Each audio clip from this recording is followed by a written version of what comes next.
Finally நம்ம wisdom tooth சீரிஸோட last பார்ட்டுக்கு வந்திருக்கோம். Last வீடியோவில் நம்ம பெரிகார்டன்டிஸ் பற்றியும் டூத் டீகே பற்றியும் பேசியிருந்தோம். இன்னைக்கு நம்ம க்ரௌடிங் பற்றியும் சிஸ்ட் பற்றியும் பார்ப்போமா? ஞானப்பற்கள் கோணலாக முளைக்கும் போது முன்னாடி இருக்க பற்களை புஷ் பண்ணி சிவியர் பெயின் கொடுக்கும். அப்படி புஷ் பண்ணும்போது அதுக்கு முன்னாடி இருக்க பற்களும் முன்னும் பின்னுமா மாறுறதுக்கு வாய்ப்புகள் இருக்கு. இதை ஒரு 2 ஸ்டெப் ப்ராசஸில் நம்ம மேனேஜ் பண்ணலாம். ஃபர்ஸ்ட், இந்த பிரச்சனைக்குரிய ஞானப்பல்லை ரிமூவ் பண்ணிட்டு இருக்கு. Second step, orthodontic treatment. சிம்பிளாக சொல்லணும்னா கிளிப் ட்ரீட்மெண்ட். இதை பண்ணியே இந்த சீராலாத பற்களை அலைன் பண்ணிக்கலாம். நெக்ஸ்ட், இம்பேக்டட் விஸ்டம் டூத்தை ஒட்டி நீர் கட்டியல் உருவாகலாம். இதை நம்ம சிஸ்ட்னு சொல்லுவோம்.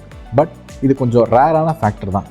100ல் 1 அல்லது 2 பேருக்கு தான் இந்த மாதிரி பிரச்சனைகள் வரும். இதோட சிவியரிட்டியை பொறுத்து மைனர் சர்ஜிக்கல் ப்ரொசீஜர்ஸ்லேயே இதை சரி பண்ணுறதுக்கு நிறைய வாய்ப்புகள் இருக்குது. இப்போ எப்படி இந்த பிரச்சனைகள்லாம் வராமல் ப்ரிவென்ட் பண்ணுறதுன்னு பார்ப்போம். நல்ல ஓரல் ஹைஜீன் மெயின்டைன் பண்ணணும். காலையில் நைட் 2 வேளைக்கு தவறாமல் ப்ரஷ் பண்ணணும். என்ன சாப்பிட்டாலும் வாய்க்கு குளிச்சிடணும். ஃப்ளாஸ், இன்டென்டல் ப்ரஷஸ் ரெகுலராக யூஸ் பண்ணணும். இன்னொரு முக்கியமான விஷயம், 6 months to 1 year உங்கள் டென்டிஸ்ட்டை போய் ஒரு செக்அப் பண்ணுங்கள். இதை பண்ணாலே நமக்கு பெரிய அளவு பாதிப்புகள் வராமல் தடுக்கலாம். இந்த மாதிரி பல் சம்பந்தமான நாலேஜ் கெயின் பண்ணுறதுக்கு எங்கள் ராம் டென்டல் கிளினிக் பேஜை நீங்கள் ஃபாலோ பண்ணுங்கள். விஸ்டம் டூத்னால அவதிப்படுற உங்கள் ஃப்ரெண்ட்ஸ் அண்ட் ஃபேமிலிக்கு இந்த ரீலை நீங்கள் ஷேர் பண்ணுங்கள்.